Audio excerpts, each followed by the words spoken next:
आरएलजीपी अध्यक्ष पशुपति पारस ने मोदी कैबिनेट से इस्तीफा दे दिया है, लेकिन अब उनकी सियासी भविष्य को लेकर सवाल उठ रहे हैं। हालांकि पशुपति पारस ने अभी अपनी अगली रणनीति का खुलासा नहीं किया है, लेकिन एनडीए से टिकट कट जाने के बाद उनके विपक्षी खेमे में जाने की चर्चा शुरू हो गई है। देखिए रिपोर्ट।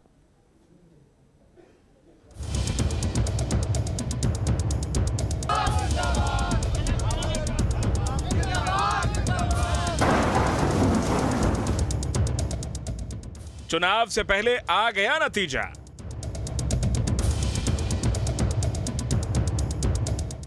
क्यों भाई चाचा, जीत गया भतीजा।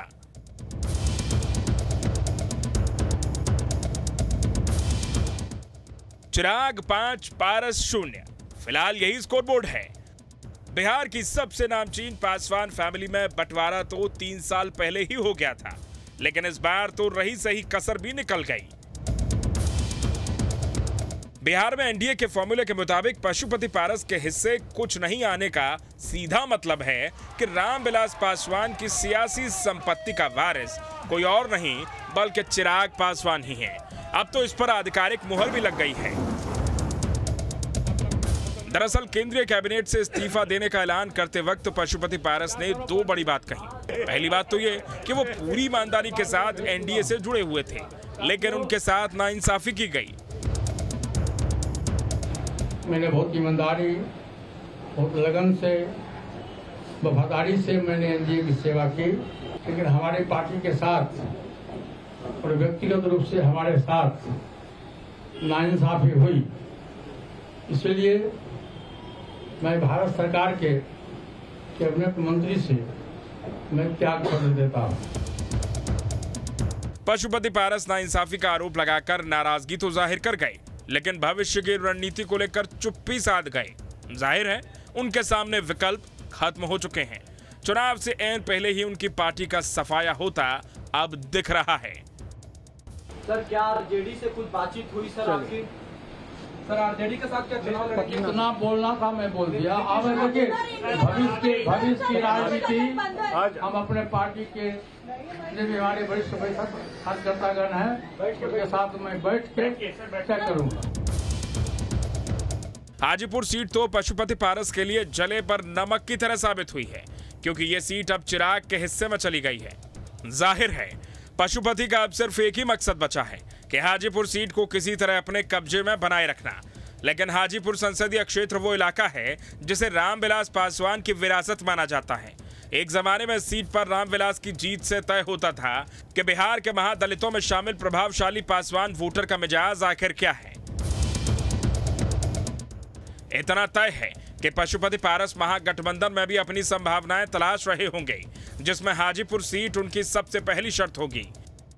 लेकिन इसके आसार बेहद कम नजर आ रहे हैं कि आरजेडी भी पारस की जिद को पूरा कर दे, क्योंकि हाजीपुर संसदीय क्षेत्र का बड़ा हिस्सा लालू यादव का भी गढ़ है। माना जा रहा है कि चिराग पासवान इस बार जमुई सीट छोड़कर खुद ही हाजीपुर से चुनाव लड़ते हुए अपने पिता की सियासी विरासत की कमान खुद हाथ में ले लें। लेकिन यह जानना दिलचस्प है कि बिहार में पासवान फैक्टर इतना अहम क्यों है। पिछले कई दशकों तक रामविलास पासवान पासवान जाति के सबसे बड़े नेता थे। बिहार में पासवान वोटर करीब 5.3% है, जबकि रामविलास पासवान की एलजेपी के पास 6% वोट रहे हैं। पार्टी में बंटवारे के बाद भी वोट की यह हिस्सेदारी दोनों कुनबों के पास बनी रही है। हालांकि चिराग और पारस की लड़ाई की शुरुआत तो साल 2015 में उस वक्त ही हो गई थी, जब रामविलास पासवान ने अपने बेटे चिराग को पार्टी के संसदीय बोर्ड का अध्यक्ष बना दिया। बीजेपी को हमेशा यकीन रहा है कि बिहार में पासवान वोटर को खींचने में रामविलास के बाद चिराग ही कामयाब हो सकते हैं। चिराग खुद को पीएम मोदी का हनुमान कहने से हिचकते भी नहीं हैं। इसलिए हैरानी की बात नहीं है कि बीजेपी कह रही है कि पशुपति को सम्मान दिया, लेकिन उत्तराधिकारी तो सिर्फ चिराग हैं। भारतीय जनता पार्टी सबको लेके चलती है, सबका सम्मान करती है, नए को अवसर भी देती है, पुराने का सम्मान भी होता है। स्वर्गीय रामविलास पासवान जी का उत्तराधिकारी चिराग जी थे और चिराग जी को धैर्य के साथ रहे हैं, नए लोगों को अवसर मिला, इनका भी सम्मान बढ़ेगा और भाजपा ही है जो सबका सम्मान कर सकती है।